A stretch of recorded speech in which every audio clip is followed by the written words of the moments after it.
Hello everyone, welcome to chapter 3 curriculum planning and construction basis.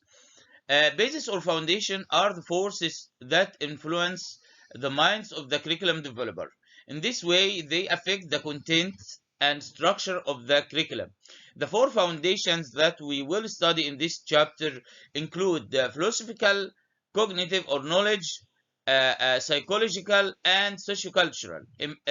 These four foundations impact education our past and present day. Each of the four major foundations has played a significant role in instructional practices and curriculum development.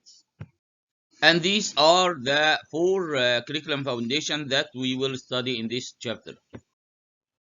At the beginning, let's start with asking you a question. Which of the next bases should be taken in the consideration when we develop a curriculum? Knowledge or cognitive, learner or society. As you see, there are three books. Each book of these books represent one of these foundations. The book number one, solid state physics, represent knowledge. The book number two, physics for you, represent the learner. The book number three, science and society, represent society. Or we should take one only of these foundations when we try to develop a curriculum? I think you will answer this question at the end of this chapter. Let's start with the philosophical foundation of curriculum. Philosophy is a systematized study of general and fundamental questions, such as those about existence, reason, knowledge, values, mind, religion, and language.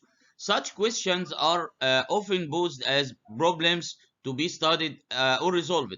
Some sources claim that the term philosophy was coined by Pythagoras. There are different examples of philosophy like idealism, pragmatic, logic, positivism, Marxist, realism, and so on. As you see in the graph, we can differentiate between three levels of philosophy. And from it, the philosophy of education emerged, and then the curriculum philosophy, which is part of the philosophy of education.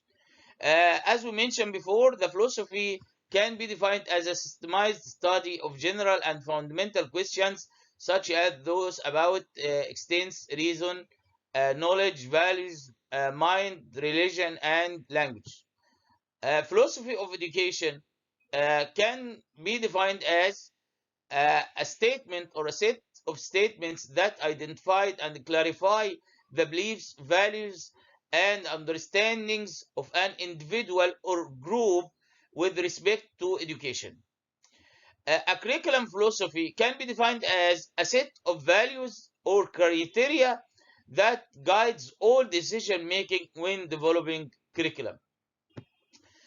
Philosophy provides curriculum specialists with a framework for broad issues and tasks in general activities and experiences to stress in classroom and schools. Philosophy is the end, and education and curriculum is the means to achieve this end. As you see, there are different examples of the philosophies of education. Each one represents a different point of view. For example, essentialism focus on learning the essential information. Perennialism focus on utilizing the great books or holy books. Progressivism focus on learning by doing. Existentialism focus on having individual choice. Behaviorism focus on modifying the behavior of the student. Constructivism focus on constructing the meaning. Reconstructionism focus on having social reform. The curriculum philosophy emerged from the philosophy of education, and there are different examples of the curriculum philosophy, such as a naturalistic curriculum, idealistic curriculum, realistic curriculum, pragmatistic curriculum, perennialistic curriculum, essentialistic curriculum, progressivist curriculum.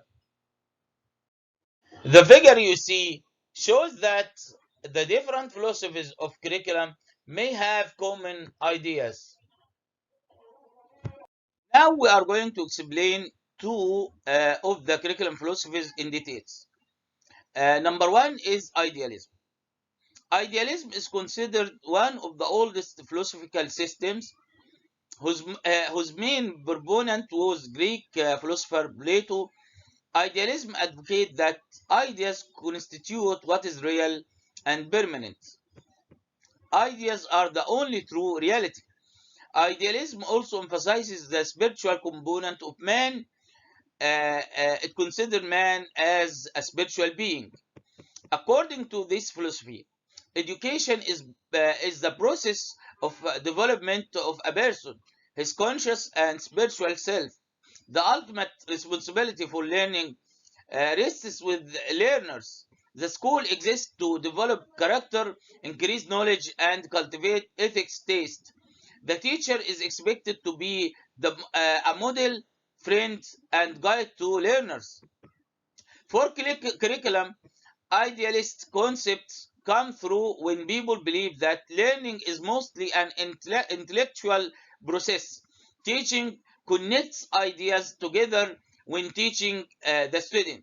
The education is highly structured, and one of the best examples of this is the liberal arts education. The humanities are viewed as the most important subjects because this field deals with ideas. The sciences are lower in the scale because they deal with observation. The second curriculum philosophy is progressivism. It is one of the educational philosophies originating from pragmatism. Besides Dewey's contribution, other scholars in this area include Montessori and Rousseau. Their studies and research were geared toward identifying the most appropriate type of nature of curriculum for learners. Progressivist education seeks to promote democratic schooling as well as social living. The other major emphasis is on the child or learner centered curriculum. The curriculum, therefore, is based on the learner's interests, needs, abilities, and aspiration, among other characteristics of learners.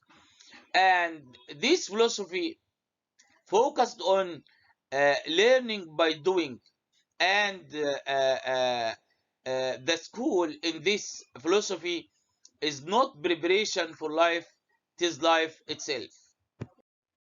In this video, we have already studied the concept of philosophy of education, and curriculum philosophy. We have also studied in details number of the curriculum philosophies. Thank you for your attention. I wish you all the best.